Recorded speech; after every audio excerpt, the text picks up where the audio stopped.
what if I would have quit? What if in those 4 years I just said, you know what, this is too hard, I'm just done. But one thing that I teach is that lessening your efforts will never increase your results. And so we can't do less and expect more. You have those moments where you feel like you're not being seen. You feel like maybe your efforts are in vain. I've never been somewhere where they were giving you the tools to create a desired lifestyle that you want. I was always there. I always went to events, just putting myself, immersing myself in the atmosphere, serving and supporting, learning the business. Like I was preparing myself to lead. I ended up becoming a manager at 17. And now I was the person that they would transfer the person that was interested in the subscription. And then I would explain the billing process and get their credit card information. So that was where I started. Hey network marketers, if you want to know what sets the top leaders apart in this business, you've come to the right spot. We are a sales and marketing agency working with the best in the business. And in our podcast, we are diving deep into their secrets. From mindset to recruitment to onboarding like pros, we are here to show you how they do it. Plus, we've got actionable steps you can use to rise to the top, no matter where you are in your journey. Get ready to level up and dominate. Welcome to the MLM Duplication Podcast. Hello, everyone. Welcome back to MLM Duplication Podcast. Today with us, we are excited to have LaQuail Johnson. She discovered network marketing through friends. She went to different meetings, but never went for it.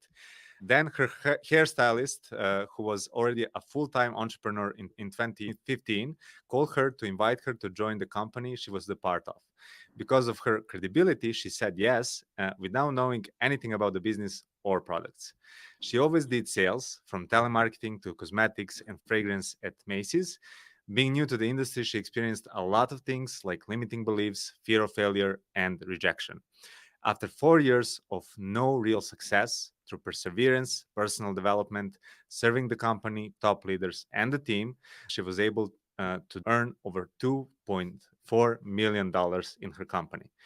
Now, her passion is to continue to share this profession to help the average person like herself achieve success. In this episode, we'll discuss her tactics, failures, and successes. LaQuail, welcome to our podcast. Thank you so much for having me. I appreciate the invite. First question is, who is the hairstylist?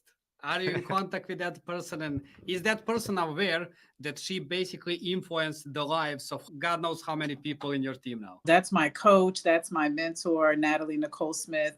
We're still in our same company. We're still leading our teams. We're still, we just actually had a big event for our company this past weekend. So we're definitely connected. We're definitely aligned. We're definitely together in this journey. So yeah, she knows for sure. She recruited you, and you said it's because of her credibility. What was about her that you trusted, like, to join this company? So, I truly believe timing and positioning is everything. She called me at a time that I needed a solution. I was 35, I was about to turn 36. And so, when your birthday comes around, you really look at your life. You look at, what you want to be in your new year of living and all of these things. And so when she called me at the right time. She was younger than me. She's younger than me by like 8 years. But she was doing things at a younger age that I wish I was doing. She was doing not necessarily the specific thing she was doing, but the level of freedom that she had. She was a celebrity hair and makeup artist. She traveled. She had her own salon business.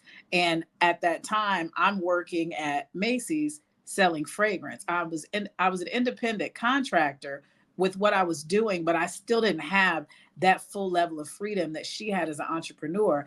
And just watching her moves and watching her seriousness, I knew that if she partnered with anything, she already did the legwork. She already made sure it was a legitimate business. So I trusted the business acumen and the success that she had had at that time in her life to know that if she's doing this, it has to be a big deal. That's very interesting how, and you're the first one who said like that person who recruited me, I trusted her because of like how credible she was.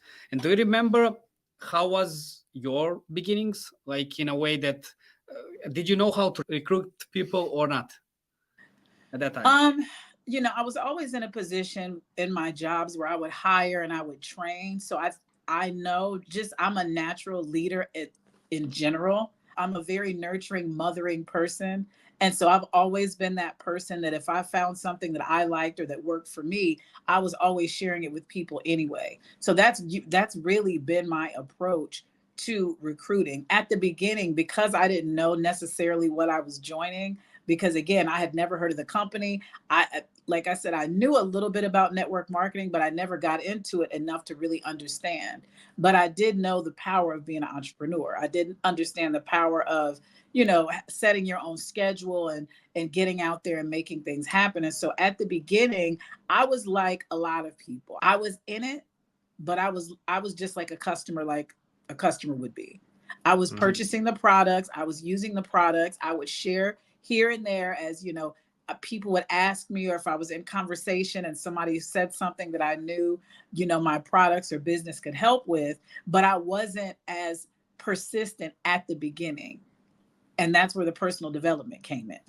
Mm. What were the first things that you noticed about network marketing, maybe on that first event that you went, that you were feeling like, okay, this is for me? Like what caught your attention at At the first? beginning, it was the community. I did understand the power of business. So Hmm. seeing a lot of highly successful people that look like me was very inspiring. Hearing the stories of people that overcame different things and achieved success, that was appealing to me. Um, but at the beginning, it was the community, because even though I wanted to make the extra money, I have to be honest, I didn't have the belief system at the beginning that I could be a Mm. top earner like I am now. I knew it was possible through the other examples I saw, but I didn't fully believe that it could be for me.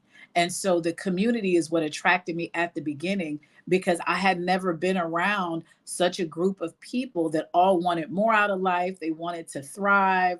When working at jobs, 9 times out of 10, the conversations you're having with your coworkers is not always positive. And so I was in that type of environment working in a mall. We stood on our feet all day. So people always complained about how tired they were, or their feet hurt, or they didn't feel like they were making enough money, or business was slow. So I was used to hearing a lot of negativity on a regular basis. So when I went to events and I saw the positive and the chance for winning, like hearing people so excited to take their life to the next level was very inspiring to me, because I thrive in that type of environment, because it helped build my belief of what's possible for me. So that was what was attractive to me at the beginning, was more so the community. And then as I learned and grew, the money was the next thing. What changed your mind and what made you believe in yourself? Was it like some particular speaker that was speaking there, or just the group community who believed in themselves and you're like, hey, if they believe in themselves, I should believe in myself too, like because they were treating you? What would you say?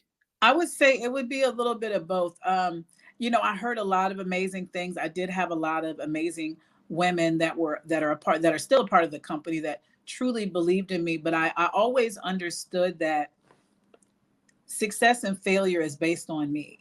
I understood that no matter how much they believed in me, if I didn't believe in myself, I wasn't going to do the work. And so I always took looks within to say to myself, okay, LaQuail, if you want this to really work, they can't do the work for you. They can believe in you, they can give you the information, but you have to do the work. And so I had to really identify what are the areas that I'm lacking in. And a lot of it which is something I coach my people. A lot of times we get on trainings, and this is anything really. We get on trainings and we learn strategies, we learn techniques, we learn tools that we can leverage to build a successful business. But most people only do what they feel comfortable or confident in doing. And that was me. So I might hear 5 amazing strategies on how to have a successful business, and I only felt comfortable doing 2 of them. So those would be the 2 things I did. And then I would wonder why I didn't have the same success everyone else had. So I had to start looking within and saying, okay, the reason I'm not doing this thing is because I don't have the confidence yet. The reason I'm not doing this thing is because of maybe my negative self talk or my limiting beliefs. So it was really me looking within and identifying and being real with myself. These are the areas that are holding me back, because no matter what someone else thinks, what I think dictates what I do. And Yeah. if I'm not thinking right, I'm not going to do right. in this bio that you send us, you say an average person like me can do it. I don't feel that this is average, just people looking into themselves and understanding, okay, it's I who need to change. It's me who has the problem with this, and I need to grow. How fast are you able to recognize that you have these issues inside this journey of yours? That just to take a look at you and to understand, okay, this is probably why am I failing in this? As you said, it's 4 years it took you to really start making the real money inside this business. It was realizing that, well, first, I've always been a fairly confident person in general. And so once I started noticing that my confidence was dwindling in something that I really that I was excited to do, it was because I realized that I was starting to get, at first I was inspired by the success. Then I realized I started getting intimidated by the people that had the success. I started to compare who I was to who they were. And I started to tell myself that if I didn't operate, if I didn't look like, if I didn't have this story, if I didn't move this way like this person does, I'm not going to have the success. So once I embraced the fact that being me is my superpower, it helped me get my confidence back and not feel like I have to be a certain way or be like a certain person for me to get the results. So once I realized that I was now comparing myself to other people, now I was trying to be a way that wasn't natural to me. And I understood quickly that that wasn't the way. And it was a lot harder to try to be something I wasn't than it was for me to just embrace who I am and be myself. I have a question about that because that's very important, and I believe a lot of network marketers are copying their leaders on social media. Mhm. They believe they have to travel in, show a luxury, and all the other stuff. So, what is your message to those people who are kind of like trapped in other body, like they don't feel like themselves? Like, what would be your message to them? How to overcome that?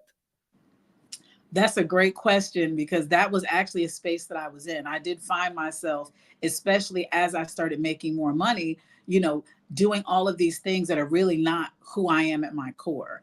And what I would tell someone that was in that space is that, I don't want to get too deep in religion, but I'm definitely a faith-based entrepreneur.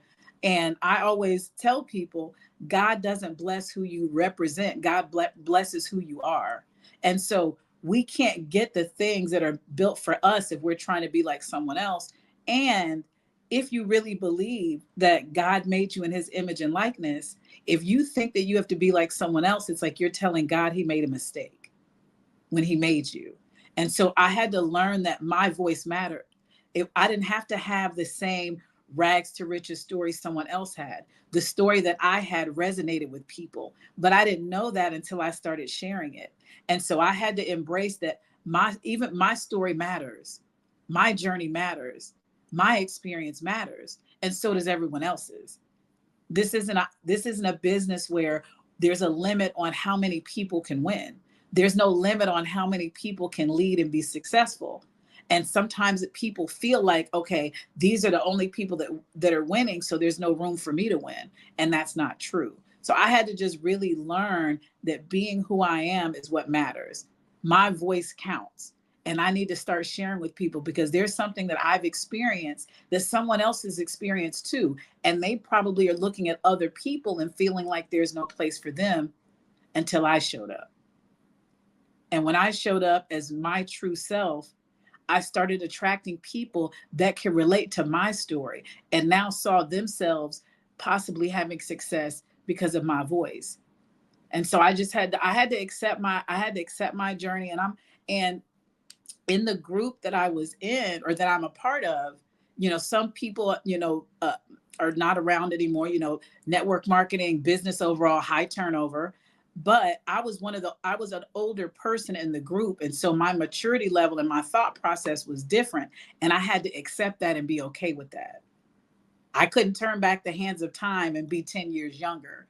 So I had to say, okay, let me walk in who I am and stop trying to keep up with everybody else because it's wearing me out and it's not making me feel good. And so if it's not making me feel good, I know that that's not for me. I can't put my what is it, my circle peg in the square hole and try to make it fit. That it's very powerful because, and we worked with a lot of influencers, and what makes one an influencer is if they, and that's very interesting, how these influencers are successful on social media is if they are who they really are, showing the Right. good, the bad, the ugly. And Exactly. those people who copy others are usually not like good influencers and not very popular because people feel it's fake, and you cannot be Yeah. authentic if you are living someone else's life, if we are Right. copying. And this the same goes here, like, and everyone has their own journey. Right. What I'm curious now is, what would you say, when you compare now, like the power of group? Before you were working with those ladies selling fragrances, and Mhm. then in network marketing, like you have their ladies who want to build their business. Can you tell us the difference? Of course, one of the aspect was they had the negative thought patterns. When did it happen to you? Was it on the first event, or was it maybe a month after, a year after, when you realize, oh, that group makes me feel much better than that group? Oh no, I knew right away. Mm. I knew right away. Being around people that never talked about growth, never talked about elevation. Unfortunately, as adults, a lot of us don't learn about personal development until we enter into business.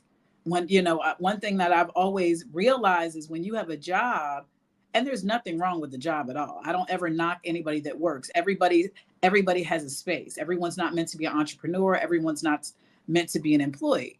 But everyone that has a job, you learn how to be a better worker. Jobs don't encourage you to become a better person. And so I love the fact that network marketing celebrates personal growth through audiobooks, reading, podcasts. I was never introduced to any of those things. I mean, I kind of stumbled upon things myself as social media started developing because, back in 2009, 2010, that for me, that's kind of when social media picked up a little bit. And I started to recognize like the first, and I didn't even realize it was personal development, but the first person that I listened to that stirred something in my spirit outside of like going to church or something religious was Eric Thomas.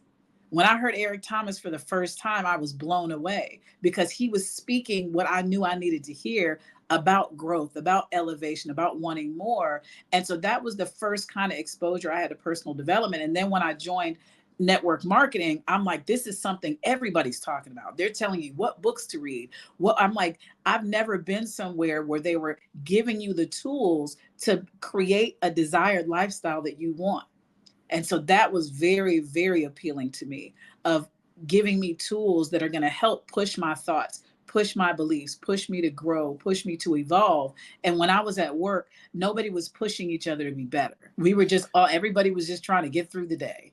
That's basically how it was. Everybody's just getting through the day. You mentioned that first 4 years were not, you haven't seen the real success. And you also mentioned that this community and, the mindset, being surrounded by them was something that is giving you this uplift. Was it that made you stuck with the network marketing in the industry, in the business, even though you haven't been achieving the success that you desired during those 4 years? That is such a great question. And when I reflect on my journey, I'm so glad that I stuck it out. I didn't mention this earlier, but I was inducted into the Network Marketing $1 Million Hall of Fame with Eric Worre in 2021. And I'm so glad that I stuck it out, because if I didn't, I wouldn't have achieved that. I received a very prestigious award from my company, and I was the first recipient of this new award that now has been renamed after the top income earner in our entire company. And I received the reward first. So I wanted to mention that at the beginning, because sometimes we don't realize what we're quitting on when we stop. And so when I had moments like everybody does that, this isn't worth it. I don't know if I can do this. I don't know if this is for me. And I thought about it and I said, okay, LaQuail, you've worked in the industry that you've been in at Macy's for 16 years. Nobody's come to you to give you any type of opportunity to change your life. You went to college, you have a whole degree, but every time you look for a job in your field, you couldn't find one because your only experience for work was what you had at Macy's. So I literally was in a place that I felt stuck. And I'm like, if this doesn't work, I really don't know what will. So it was that thing where I said to myself, if I don't do this and I go back to the life that I already don't want, am I going to be happy now? So if it's a little challenging over here, it's even more challenging to go back to where I was. It's even more challenging for me to stay in the same place with no hope of elevation, no hope of making more money, getting a higher position or anything like that. When this gives me the opportunity to do it, and all I have to do is make sure that I'm becoming the person that can attract the success. And so I was willing to do that part because the other side of it was not what I wanted. Recently, we had one of the top network marketing leaders, Ricardo, and he said people join network marketing because of the money, but stay because of the personal development. And that's very interesting, like way of thinking, because it's true. Like a lot of growth you have there. What do you do now on a day-to-day basis in terms of personal development? How do you keep yourself motivated, educated, trying new things, and your team also? So one thing that I do is I make sure that, of course, I always, my morning routine is what I talk about and what I also coach people to do, because how you start your day really dictates what you do, especially when you're an entrepreneur in any kind, because you're everything. You're the boss, you're the worker, you're the marketer, you're the inspiration, you're the motivator. And so the morning routine is very key. And so I make sure that before I get in my phone, before I check social media, before I get in emails, I'm spending time for myself. I'm making sure that I'm praying. I listen to different audios, whether it's a prayer, whether it's a sermon, whether it's just a quick motivational speech. Podcasting wasn't something that I listened to on a regular basis, so I just incorporated podcasting and also reading books. And so one thing that I talk to people about when it comes to personal development is always great. Every book that you can find on personal development is amazing information. But if it doesn't speak to the area of growth that you need, it's just good information, but it doesn't evoke change. And so I always encourage people to, whatever it is that you know that you need to get better with, whether it's your confidence, whether it's discipline, maybe procrastination, whatever that thing is, find a personal development resource that speaks to that area specifically. Because, you'll hear people say, well, this is a book you should read. Okay, well, I could read this book, but if it doesn't change anything I do, it's still great information, but it's not moving me. And so I know procrastination was a huge issue for me in the past. And I discovered Mel Robbins, the 5-second rule, because I looked for tools that spoke to procrastination. And so once I did that, I found that book and it changed my life. And then right after I read the book, she was a keynote speaker at our company event. And I was able to meet her in person and really share with her what it did for me. And that's a book that I still share with people. So I always encourage people, find a personal development tool that's going to speak to the area of growth that you need, because your personal development changes. There's days that I need more spiritual. There's days that I need more get up and go. There's days that I just need, it's going to be all right. So however I know that I'm feeling, I make sure I find a resource to plug into that day that's going to speak to that area of where I'm at right now in my life. And I think that's the thing that a lot of people miss when it comes to personal development. They'll take the advice of whoever's winning and say, okay, well, they read all these books, let me read all these books. But your struggles and their struggles may not have been the same. That's such a good point. Because as you said, like, we have different struggles and different strengths and weaknesses. So you should focus on yourself and what you can improve for yourself. Right. Let's speak about recruiting now. Okay. Can you tell us about the mistakes you did in the past, like when you first started versus how do you do it now? Because I'm Yes, sure I you can. did plenty, like all of the people. So one thing that I recall, I definitely remember like it was yesterday, that I did in the past was because I understood the power of the success stories, that's what I was leading with. And for anyone that has never made a big amount of money, sometimes their belief is not there, so it doesn't seem real. And so I think I when I would share the 7-figure earners and the 6-figure earners to someone that probably never even, they may not have ever made 6 figures in their life, or anybody that they know made 6 figures. And so I think that was the mistake that I made, was leading with the money, because most people, if you've never been an entrepreneur, you don't understand that level of success. So it seems like it's a scam, or it doesn't seem real to you, or you don't believe you can have it. So that was one of the biggest challenges I made. And the next thing is, I was only talking to people that I believe needed what I had, based on what I saw. Meaning, there may be someone that looked well put together, very polished, probably they looked already successful, and I wouldn't approach them, because I felt like they were too good for what I was doing. Or honestly, there were times that I felt maybe that person was better than me.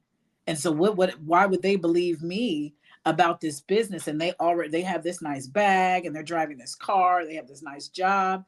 And I learned that, especially when it comes to a product-based business, when you have products that people like, that are beneficial to their well-being, that doesn't have a price tag. That's not just for the low income person. That's not just for the middle class person. That's for everyone. And so I was already limiting who I would talk to, based on my own confidence, my own securities, and my own belief. So those would be the two things: leading with the money, and not really believing I could recruit up. So how did you realize that everyone should be in the pool? That you had that limiting belief that okay, this person may not need me because they appear to be well off. Right. How did you, first, when did you realize that that's not the case, and when did you start approaching them, and how did it go? Well, I actually saw other people bringing in higher level people. And when I would hear their stories of what their experience was and what made them make the decision to get started with our company, or in network marketing in general, then I realized it's for everyone. And as even hearing from more successful people, of having multiple streams of income, and network marketing is a great income stream to have, in addition to whatever else you may be doing. So seeing those things made me realize, okay, I need to broaden my reach. And I would see people that I knew enroll with someone else, because I never said anything. And so once, it's like the fear of missing out, the FOMO. So I was like, okay, I don't want to be that person where somebody I know starts this business because I didn't say anything to them. And so now, I just actually recruited yesterday an amazing entrepreneur that doesn't even need the business for the money, but does love our products and understands having another stream of income. And so I've been able to now realize that there's you never know what someone needs.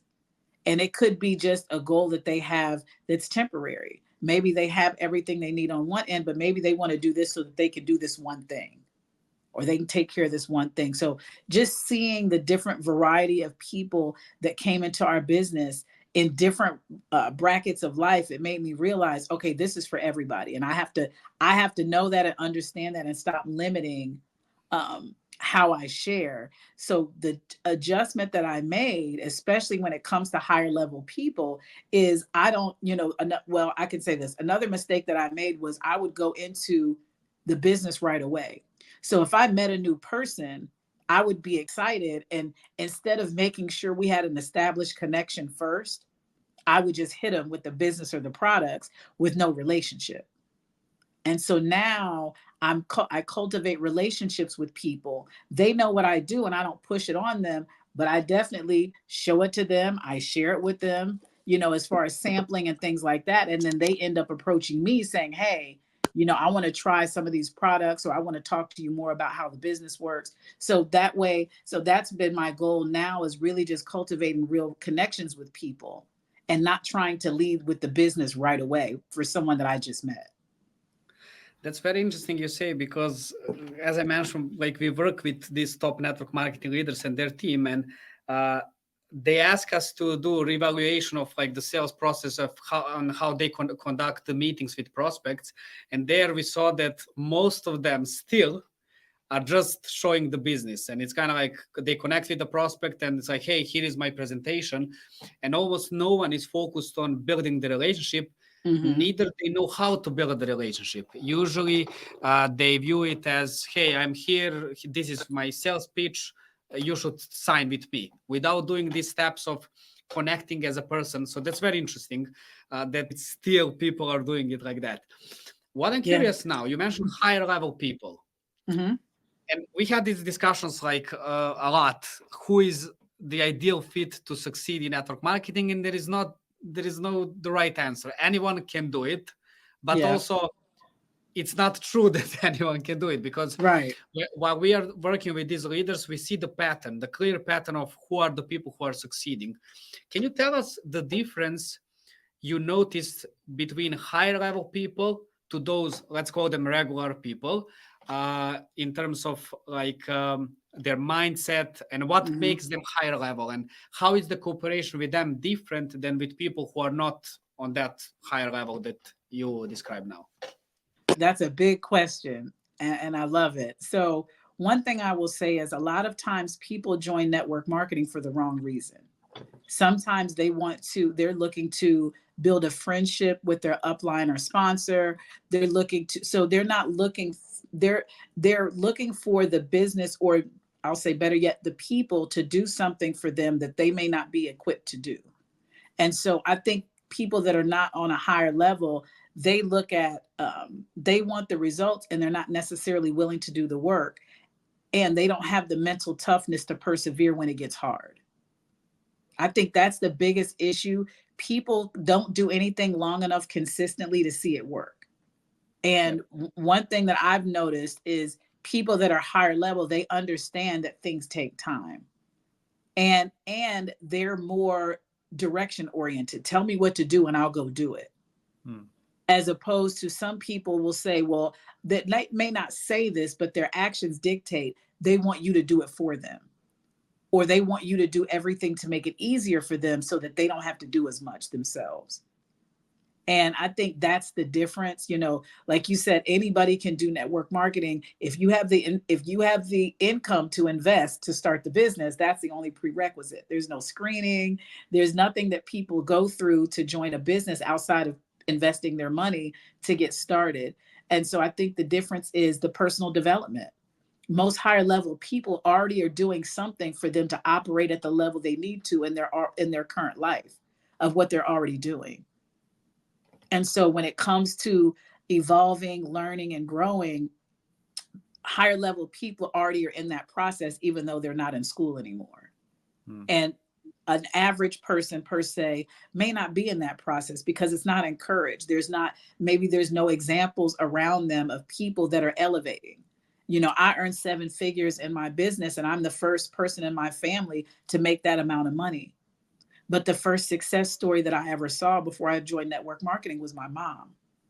So I was in an environment of someone that I was able to watch firsthand build the life that she desired, growing, evolving, and becoming a better version of herself to now be in the position that she's in. So being around that gave me that fight in network marketing. But a lot of people may not have that example of success around them to mimic, to feed off of, to have that understanding.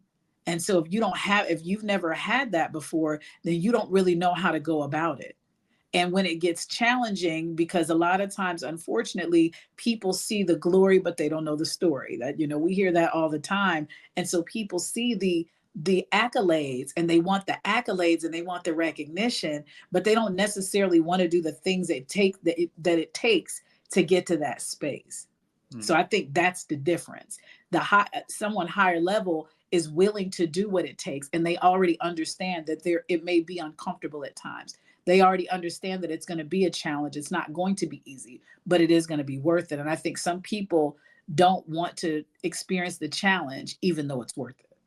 What I was curious to know is, uh, you mentioned that after 4 years you started to see the real growth.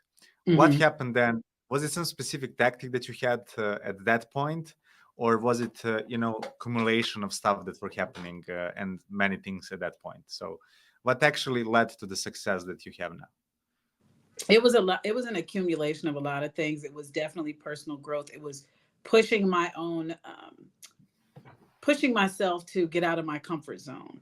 There were Mm. things that I knew that I should have been doing, like leveraging social media more. I wasn't going live, I wasn't posting, I wasn't doing the things.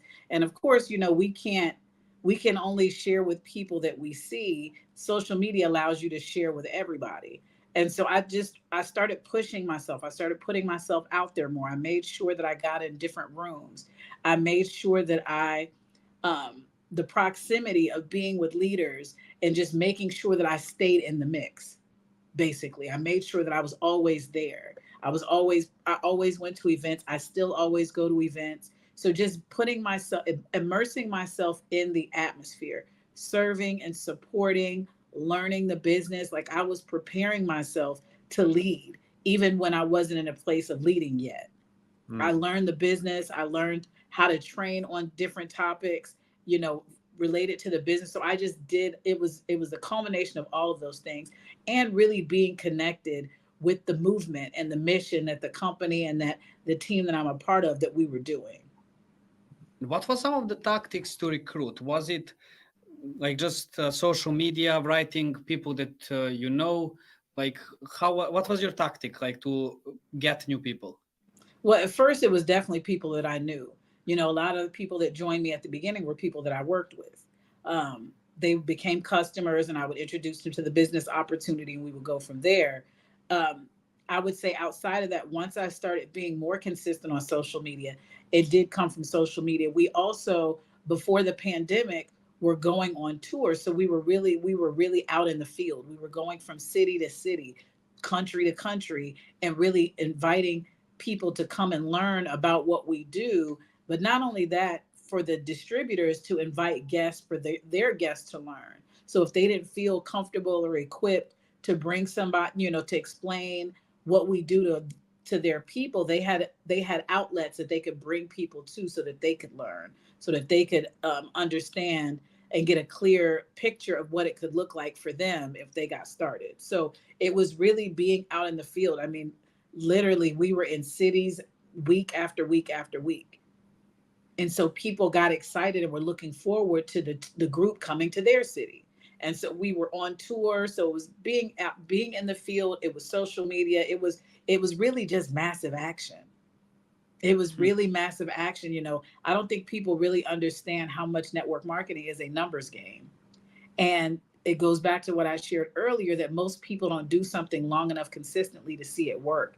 And I think running the numbers is one thing that a lot of people don't do. They talk to a few people, and if they get rejected or they get discouraged, then they stop talking to people.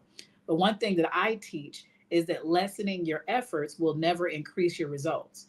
And so we can't do less and expect more. And so, me having that retail background, I was accustomed to being rejected. I was accustomed to me offering someone my product at Macy's and them saying no, and not taking it personal or thinking something was wrong with me or that I did something wrong, and that's why they didn't want it. I wanted to ask you about your sales experience because it seems that it's super connected. You were doing also telemarketing, and in sales, you have a lot of rejections, and it's kind of like prepared you for network marketing Mhm. where you have even worse rejection. Right. And it's funny because I did telemarketing in high school. So when I was in like 10th grade, there was a telemarketing company down the street from my high school. So I could walk there, and that's when I started doing that. And that was magazine subscription sales over the phone. And so I started out selling the magazine subscription, reading the script and all of that. And then I ended up becoming a manager at 17. And so now I was the person they would transfer the person that was interested in the subscription, they would transfer them to me. And then I would explain the billing process and get their credit card information. So that was where I started. And then I went to college. And then when I got out of college, that's when I started working at Macy's in the cosmetics and the fragrance industry. And you said now that you in the past did a lot of these events in different cities. Do you still do them now, or after COVID that changed? Well, we're definitely getting back to it. We're getting back to going from city to city and really getting the word out. We still leverage social media, Zooms, because again, that still gives access to people all over, because we can't be in every city. And I know people that are interested that may not be in a city that we go to. So it's still leveraging all of the things, but getting back out, going on tour, getting in front of people. Most people now are back comfortable being in group settings. And so now it's really going back to that. And how do you invite people to come to the event? Emails, social media, phone calls, text messages, by any means necessary. Honestly, by any means necessary. I- Definitely connecting with people that are in the area that we're going to, or even looking for new people in that area. Is that a part of the process for people who you are now onboarding basically to your team? What is the first steps that they are taking as new recruits within your team? So, really, at the beginning, giving them measurable goals, something, most of us are equipped to work, meaning we've had jobs before. So most of us are more accustomed to just taking direction. Everyone is not necessarily a self starter. And so even though they may have seen things, they may have been, because most people that join have already experienced products, they've already kind of paid attention, they've been watching, and then they finally make a decision. But giving them a small goal that will help them see a return on their investment right away. So basically helping them understand just the framework, what are the things they need to do now to stay in position, giving them realistic expectations of what can happen at the beginning, because I think that's been in the past a big disconnect for people. They expect a lot of success very quickly. So it's giving them measurable goals that they can get started with, so when they accomplish that goal, now they're proud, so they can go after that next goal. Now they're proud, and it's building their confidence and building their belief for those bigger goals and to go for that core rank. Yeah. How do you, everyone in network marketing says that with new recruits, you have to help them earn the first dollar very in the first, let's say, 1 month. What is your experience with that? And what is your strategy with newcomers? So the first thing is, because I know that one mistake that I've made in the past is not really meeting people where they are, seeing the potential and understanding what's possible. Everybody doesn't necessarily want to be pushed right away. So it's really, the first thing is really understanding, what does the person want? Because once you know what they want, then you create a strategy based on their personal goals. So if someone tells me that they want to make XYZ a month to take care of their bills, I'm going to break that down to them to show them what that looks like, and I'm going to give them the tools of how they can go about it. And they're going to know that they can leverage me, whether it's through a virtual grant opening on a Zoom where I can present the business and the products to their network, or if it's giving them some tools on how to invite someone to get on the calls, or to tap into the Zooms, or to come to the event. And so it's just giving them strategies based on what their goal is that they want to get accomplished. And sometimes, again, because there's no prerequisite, some people just want to kind of learn first before they jump in, because if they don't know or feel confident, they're not going to talk to people. So it's even plugging them into the system so that they can feel like they're learning and that they're in the community, and it's not just me. You're a part of a whole company, and the company has resources to help you understand what you need to do, and getting them to company events, because the company events really show you on a bigger scale what you're a part of. Because most people, you join network marketing through a person, and so you may not understand the bigness of what you're a part of. And then when you go to the company events, then you can really see and get the training from them. So it'll reiterate maybe whatever I've already shared with you. Now you hear it from the CEO or that other leader, and now you believe it even more because I said it first, and now you hear it from a second party. Yeah, basically social proof, like, and you feel like part of community. How do you Right. manage your team now? Because I believe your team is super large. How do you manage them? Some people do like these multiple Facebook groups. How do you do Yeah, it? I've had the Facebook group before. We leverage Telegram for a lot of our accountability chats. I do a lot of teaching on my social media platforms, Instagram, Facebook, as far as just sharing the things that I've known in my experience. Being a part of my company and being in this industry for 10 years, I've experienced, like I always tell people, I've experienced everything that you can experience, from the highest highs to the lowest lows. And so anything that you're dealing with or facing, I've dealt with or faced, and I can help you navigate through it. And so I do a lot of teachings publicly because everybody's not connected to me and business wise, but I still want to help. So I do a lot of things on social media to make it public. Like for instance, tomorrow I'm actually going to do, I'm going to, and I do email marketing. I do a lot through to connect with my team through email because again, it's lots of people and I can't contact each person individually every day. I do identify the people that are actively doing something and connect with them on a one-on-one. And then everyone else, I've filtered through email.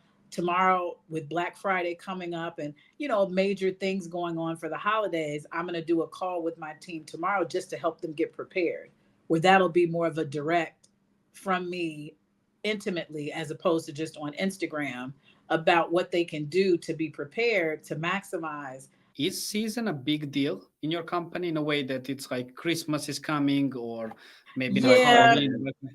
Well, my company specifically is doing some big things starting November 1st. So for me, it's like, okay, I don't want to wait till November 1st and then say, oh, hey guys, we need to do this, this, and this. I want to go ahead and let them know now so they have a few days to get prepared. So that's maybe the urgency for that because we're launching some initiatives that are going to take place basically through pretty much through the entire holiday season, starting in November. Can you speak about the state of network marketing industry as a whole? Because you are in it for a while now, and many people are commenting it's changing. Like they're mentioning affiliate and other stuff. So, what is your Yeah, take I heard on it? about that. So the one thing I can say, I think that the pandemic changed the way that we did our business. And I think some people have a hard time making the adjustment now that it's not the pandemic anymore and going back to the basics of what worked. And, unfortunately, a lot of not, well, I don't want to say unfortunately, a lot of people joined network marketing during the pandemic because there was a crisis. And that was a great way for people to make money without having to leave their homes. And so when people started in that arena, and it was a lot easier then, because that was their first experience, they may not know how to transition afterwards to now go to those home parties and those three-way calls and the different things that have always been a part of the profession and how we do things. And so I think that's the biggest challenge is people just transitioning from, okay, the way that we did things a few years ago was amazing. We can still do some of those things, but we can't just do those things. We now have to incorporate these other things as well. And some people are willing to make this shift and some people aren't.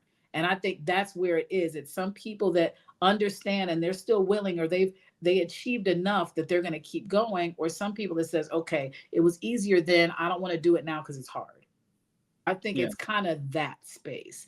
People not really knowing how to make the proper adjustments in the new way of going back to, well, it's still a new way of living because everything's not the way that it used to be, but making those adjustments during the process. And what's your take on network marketing companies adopting a more like a affiliate model? We hear from other leaders that some companies are really considering ditching the whole network marketing building model and going more into affiliate, which is many people are against it. I'm curious, what's your take on it? I have heard that about some different companies. What I can say is me personally, I feel like that's somewhat of the easy way out. And I understand it because that's where we're moving to digital marketing. There's so many people making money online. You could be an affiliate. Like I'm an Amazon affiliate, honestly. Like I have brand deals that I've achieved with other places. Nothing can still equate the pay that network marketing does. The work that would have to happen to make the same amount of money in network marketing is not the same. And so to me, I think it's okay, this is what everybody's doing, let's move to this, but that's not necessarily a longevity plan. Hmm. Because in order to be an affiliate marketer, you have to be someone that is, I would think, more on a social media platform. So if you're a person that's already not that person, maybe you're someone that does your business in person. Maybe you have a product or service and you're not on social media. You do it just in your communities. How would that work? So I think it was thought about because that's where a lot of companies are going. but I don't believe taking the network marketing aspect out is a better decision. Yeah, completely agree. I have a question, and this is the last one for me for today. What is the next for LaQuail? Like, what are your goals? Where do you see you moving on for the next, let's say, 4 or 5 years? Wow, that's amazing that you asked me that, because that's exactly what I've been thinking about and actually working towards over the past few weeks. Definitely continuing my business. That's without a shadow of a doubt. My network marketing will be always a part of my portfolio of things that I do. I am launching a new business. Um, that's not network marketing, of course, to offer support to people. Just when I looked at the things that I've done over the years that have come natural to me, I know I can now offer that to other businesses and other brands the same way I was able to apply it to myself to achieve success. So that's something that I'm doing, and I want to help other people that have that skill set have a platform where they can also do that as well. So it's really just diversifying. Hmm. I'm 45. My goal is when I turn 50, I don't want to have to work as hard. And so whatever I need to do with investments, trading, different things, those are the things that I'm gearing towards. But network marketing is always number one. Amazing. I have my last question is, what is your proudest moment when you felt like, man, I'm really proud of myself? My proudest moment is when I received the award from my company, the award that I shared earlier, which was um, I was the first recipient of this award that the company to ever put out, and basically the award represents someone that embodies the mission of the company. That was a proud moment for me because it came at a time that I was working so hard. And sometimes when you work really hard for a long time, you have those moments where you feel unappreciated, you feel like you're not being seen, you feel like maybe your efforts are in vain. And I was somewhat in that space. And so when that happened, which was something I definitely did not expect at all, and so when it happened, that was the embodiment of everything I did was for a purpose, especially after not having success for 4 years, because when I got this award, it was probably 6 years in. And so that was something it made me so proud because it showed me that, wow, this is how far I've come, to someone that didn't even know if this was really going to work and had to, become the person to believe and have the confidence and the security to keep going, to now being recognized by the entire company as someone that embodies what the company believes in. And that was huge for me. That was something that, and one of the things I thought about in that moment was, what if I would have quit? What if in those 4 years I just said, you know what, this is too hard, I'm just done? I would have never gotten there. And so that's another thing that keeps me going. Not that I think about quitting, but of course, as life happens, life happens. Things get challenging. We run into things. And I always think about all of the things that happened because I didn't stop. That's my proudest moment. That's a beautiful message. Thank you. What is your advice, and what would you say to someone who just started in network marketing a couple of months ago, Mhm. and they are considering quitting because they have no success, no sale, nothing? Oh, perfect. Focus on the consistency and the results will come. Give yourself 90 days of focus. Whenever someone says to me, I love the products, I love the business, I know this can work for me. But I just don't know, or I saw it work for you, but I just don't know if I can do it. And I always say, I want you to ask yourself, have you ever consistently worked on your business for 30 days or more? 99% of the people are going to say, no, I haven't. And so when you focus on the consistency, the results will come. So it's just staying locked in, understanding what your goals is, and doing something every day to make you proud. And sometimes that thing may not be something someone can see. Maybe there was a phone call that you wanted to make to introduce the products and you were nervous and you did it anyway. That's something to be proud of. And when you do something every day to make yourself proud, now you build the trust in yourself that you can do big things. So I think the consistency of it, being consistent and doing something every day to make yourself proud, and you'll definitely get the results. This is the perfect way to end this episode. Well, thank you very much for being our guest.